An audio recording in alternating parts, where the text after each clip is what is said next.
வணக்கம். யாழ்சிரியின் மதிய நேர பிரதான செய்திகளோடு இணைந்து கொள்ளும் நான் மகளினி கமலநாதன். முதலில் தலைப்பு செய்திகள். செம்மணி மருத புதைக்குழியில் கண்டெடுக்கப்பட்ட உடைகள் மற்றும் பொருட்கள் பொதுமக்களுக்கு காட்சிப்படுத்த உத்தரவு. தொடர்ந்து கழிப்பறையிலிருந்து பெண் சிசுவின் சடலம் மீட்பு.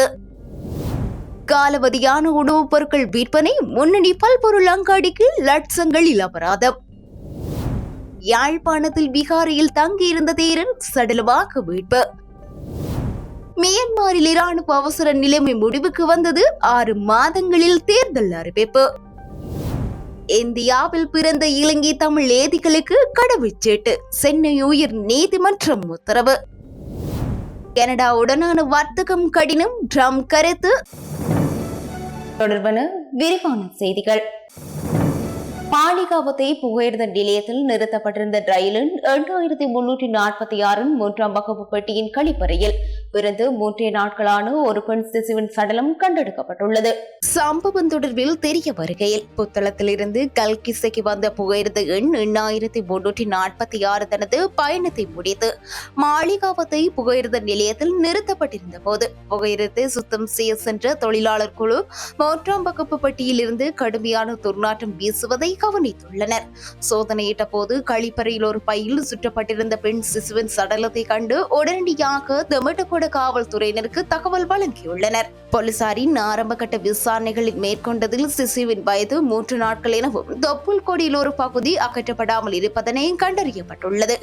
இதனால் இந்த பிரசவம் வைத்தியசாலையில் நடைபெறவில்லை என போலீசார் சந்தேகிக்கின்றனர். சிசு வைக்கப்பட்டிருந்த பை போலீசாரால் அடையாளம் காணப்பட்டுள்ளது. பையில் உள்ள QR குறியீட்டை ஸ்கேன் செய்து அது துபாயை சேர்ந்தது என்பதை போலீசார் உறுதிப்படுத்தியுள்ளனர். இந்த நிலையில் அல்கமன் நேதவான் சம்பவ இடத்துக்கு வருகை தந்து சிசுவின் உடலையும் ரயில் போட்டியையும் ஆய்வு செய்தார். பின்னர் உடல் பிரேத பரிசோதனைக்காக எடுத்து செல்லப்பட்டது. மேலதிக விசாரணைகள் நடைபெற்று வருகின்றன. யாழ்ப்பாணம் செம்மணி சிந்துபாதி மனித புதைக்குழியிலிருந்து மீட்கப்பட்ட மனித எண்புக்கூட்டு தொகுதிகளுடன் கண்டெடுக்கப்பட்ட உடைகள் மற்றும் பிற பொருட்களை பொதுமக்களும் காட்சிப்படுத்தி அதன் மூலம் விசாரணை நடவடிக்கைகளுக்கு ஒத்துழைப்பை பெற்றுக்கொள்ள யாழ் நீதவான் நீதிமன்றம் உத்தரவிட்டுள்ளது. இந்நிலையில் செம்மணி அகழ்வு பணியை பார்வையிட இலங்கை மனித உரிமைகள் ஆணைக்குழு விஜயம் செய்ய உள்ளமை குறிப்பிடத்தக்கது. அரியாலை சித்துபாத்தி இந்து மயானத்தில் நீதிமன்ற கட்டளைகளுக்கு அமைய மேற்கொள்ளப்பட்ட அகழ்வு பணிகளின் போது மீட்கப்பட்ட சான்று பொருட்கள் பொதுமக்களின் அடையாளப்படுத்தலுக்காக காட்சிப்படுத்தப்பட உள்ளன. குற்றப்புலனாய்வு திணைக்களத்தின் மனித கொலை விசாரணை பிரிவின் நிலைய பொறுப்பதிகாரி நீதிமன்றத்திற்கு செய்த விண்ணப்பத்திற்கு யாழ்ப்பாணம் நீதவான் நீதிமன்றம் அனுமதி வழங்கியுள்ளது. இதற்கமைய செம்மணி பிரதேசத்தில் அமைந்துள்ள அரியாலை சித்துபாத்தி இந்து மயானத்தில் 2025 ஆகஸ்ட் மாதம் 5ஆம் தேதி செவ்வாய்க்கிழமை பிற்பகல் 1:30 முதல் மாலை 5 மணி வரை குறித்த உடைகள் மற்றும் பிற பொருட்கள் காட்சிப்படுத்தப்பட உள்ளன. அவற்றை பார்வையிட்டு அதில் உள்ள பொருட்கள் அடையாளம் காணும் பட்சத்தில் நீதிமன்றத்துக்கு அல்லது குற்றப்புலனாய்வு பிரிவினருக்கு அறிவித்து விசாரணைக்கு ஒத்துழைப்பு வழங்குமாறு பொதுமக்களிடம் கோரப்பட்டுள்ளது. இதே நேரம் புதைக்குழி பிரதேசத்தை இலங்கை மனித உரிமைகள் ஆணைக்குழு நாளை மறுதினம் திங்கட்கிழமை பார்வையிட உள்ளது. இந்த விஷயத்தில் யாழ்ப்பாணம் பிராந்திய அலுவலகத்தின் அதிகாரிகளுடன் இலங்கை மனித உரிமைகள் ஆணைக்குழுவின் 3 ஆணையாளர்கள் மற்றும் 2 பணிப்பாளர்கள் இணைந்து கொள்வார்கள் என அறிவிக்கப்பட்டுள்ளது.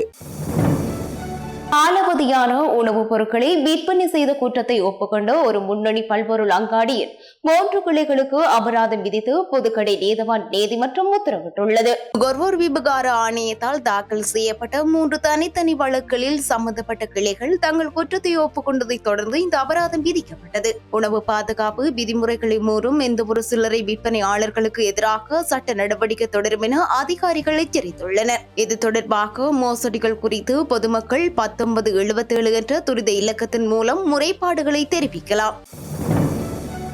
யாழ்ப்பாணத்தில் ஆலயங்களை பார்வையிடுவதற்காக வருகை தந்து 72 வயதான தேரர் ஒருவர் யாழில் உள்ள பிகாரி ஒன்றில் உயிரிழந்த நிலையில் நேற்று வெள்ளிக்கிழமை காலை சடலமாக மீட்கப்பட்டுள்ளார். சடலமாக மீட்கப்பட்டவர் பதுளை வீதி பத்துரையை சேர்ந்த வனபதுளை சரணதரன தேரர் என அடையாளம் காணப்பட்டுள்ளார். சரணதர தேரர் யாழ்ப்பாணத்தில் உள்ள ஆலயங்களை தரிசிப்பதற்காக யாழ்ப்பாணம் வந்திருந்தார். கடந்த வியாழக்கிழமை இரவு பிகாரையில் தங்கியிருந்த நிலையில் நேற்று காலை சடலமாக கண்டுபிடிக்கப்பட்டார். இந்த மரணம் தொடர்பில் யாழ் போதனா வைத்தியசாலை திடீர் மரண விசாரணை அதிகாரி நமச்சிவாயம் பிரியங்குமார் விசாரணைகளை மேற்கொண்டு உடற்கூற்று பரிசோதனைக்கு உத்தரவிட்டார். யாழ்ப்பாண போலீசார் சாட்சியங்களை நெறிப்படுத்தினர். இந்திய பெருங்கடலில் உருவாகியுள்ள மேகக்கூட்டம் காரணமாக இலங்கையில் பெரும்பாலான பகுதிகளில் இன்று பிற்பகல் அல்லது மாலை வேளையில் இடியுடன் கூடிய மழை பெய்வதற்கான வாய்ப்புள்ளதாக இலங்கை வளிமண்டலவியல் திணைக்களம் அறிவித்துள்ளது. வடக்கு வடமத்திய ஊவா கிழக்கு மத்திய மற்றும் சப்ரகோம மாகாணங்கள் அத்துடன் குருணாகல் மற்றும் ஹம்பாந்தோட்டை மாவட்டங்கள் இந்த பகுதிகளில் சுமார் 75 மில்லிமீட்டர் வரையிலான பலத்த மழை பெய்யக்கூடும். மேல் மாகாணம் காலி மாத்திரை மற்றும் புத்தள மாவட்டங்களிலும் பலத்த மழை பெய்யும் என எதிர்பார்க்கப்படுகின்றது. இடியுடன் கூடிய மழை பெய்யும் வேளைகளில் தற்காலிகமாக பலத்த காற்று மின்னல் தாக்கங்களும் ஏற்படக்கூடும் என்பதால் பொதுமக்கள் அவதானமாக இருக்குமாறு கேட்டுக் கொள்ளப்படுகின்றார்கள். இந்தியாவில் பிறந்த நானாட்டவர் என்ற நிலையில் உள்ள இலங்கை தமிழ் அகதிகளுக்கு இந்திய கடவுச்சீட்டுகளை வழங்குவதற்கான விண்ணப்பங்களை மறுபரிசீலனை செய்யுமாறு சென்னை உயர் நீதிமன்றத்தின் மதுரை கிளை மத்திய அரசு உத்தரவிட்டுள்ளது. 2024 ஆண்டின் இலங்கையின் அகதியொருவர் தனது விண்ணப்பத்தை பரிசீலித்து இந்திய கடவுச்சீட்டை வழங்குமாறு மத்திய அரசுக்கு உத்தரவிடக் கோரி தாக்கல் செய்த மனுவை விசாரித்த போதே நீதிமன்றம் இந்த உத்தரவை பிறப்பித்துள்ளது. நீதிமன்றத்தின் இந்த உத்தரவின் மூலம் இந்திய குடிமக்கள் அல்லாதவர்களுக்கு கடவுச்சீட்டுகள் அல்லது பயண ஆவணங்களை வழங்க மத்திய அரசுக்கு அதிகாரம் அளிப்பதாக இந்திய ஊடகம் ஒன்று தெரிவித்துள்ளது. கனடாவுடன் வர்த்தக ஒப்பந்தத்தை முன்னெடுப்பது மிகவும் கடினம் என அமெரிக்க ஜனாதிபதி டொனால்ட் ட்ரம்ப் தெரிவித்துள்ளார். பாலஸ்தீனத்தை தனி நாடாக அங்கீகரிப்பதற்காக கனடா பிரதமர் அறிவித்ததை அடுத்து ட்ரம்ப் இவ்வாறு கூறியுள்ளமை குறிப்பிடத்தக்கது. ஆகஸ்ட் 2 நள்ளிரவு முதல் நடைமுறைக்கு வரும் வகையில் கனடாவுக்கு விதிக்கப்படும் வரி வீதத்தை 25% 35% அமெரிக்கா உயர்த்தியுள்ளது. இந்த புதிய வரி விதிப்புகள் வெள்ளை மாளிகையால் அதிகாரப்பூர்வமாக அறிவிக்கப்பட்டுள்ளது. மேலும் பல நாடுகளுக்கு புதிய வரி விகிதங்கள் அறிவிக்கப்பட்டுள்ளன. இவை 7 நாட்களுக்குள் நடைமுறைக்கு வருகின்றன. இதன்படி தெற்காசிய நாடுகளான பங்களாதேசுக்கு 35% 20%, பாகிஸ்தானுக்கு 30% 19% வரி வீதங்கள் குறைக்கப்பட்டுள்ளன. இந்தியாவிற்கு 25% வரை விதிக்கப்பட்டுள்ள நிலையில் Bangladesh, Vietnam, Malaysia, Indonesia, Thailand, Pakistan போன்ற நாடுகளுக்கு 25% ஒத்ததாகவே வரி விதிக்கப்பட்டுள்ளது.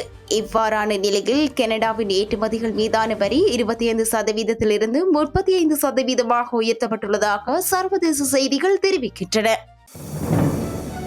மியான்மரில் கடந்த 4 ஆண்டுகளாக அமலில் இருந்த இராணுவ அவசர நிலை முடிவுக்கு கொண்டுவரப்பட்டு அடுத்த 6 மாதங்களுக்குள் நாடாளுமன்ற தேர்தல் நடத்தப்படும் என இராணுவ அரசாங்கம் அறிவித்துள்ளது. ராணுவ ஆட்சித் தலைவர் மின் ஆங் கிளியாங் செய்தியாளர் சந்திப்பில் இக்கருத்தை தெரிவித்தார். அவர் மேலும் குறிப்பிட்டதாவது, முன்னர் நடைபெற்ற தேர்தலில் மோசடி நடைபெற்றதாலே அரசாங்கம் கவிழ்க்கப்பட்டது. எனவே நேர்மையான முறையில் தேர்தல் நடத்தி மக்களால் தேர்ந்தெடுக்கப்படும் தலைவரிடம் அதிகாரங்கள் ஒப்படைக்கப்படும். இதற்காக அடுத்த 6 மாதங்களுக்குள் நாடாளுமன்ற தேர்தலை நடத்த அரசாங்கம் திட்டமிட்டுள்ளது. இதற்காகவே 4 ஆண்டுகளாக அமுலில் இருந்த ராணுவ அவசர நிலை முடிவுக்கு கொண்டுவரப்பட்டுள்ளது என்றார். இத்துடன் யாழ்சிரியின் மதிய நேர பிரதான செய்திகள் நிறைவடைகிறது. உடனுக்குடன் செய்திகளை அறிந்து கொள்ள யாழ்சிரி மீடியா இணையதளத்துக்கு பிரவேசியுங்கள். நன்றி, வணக்கம்.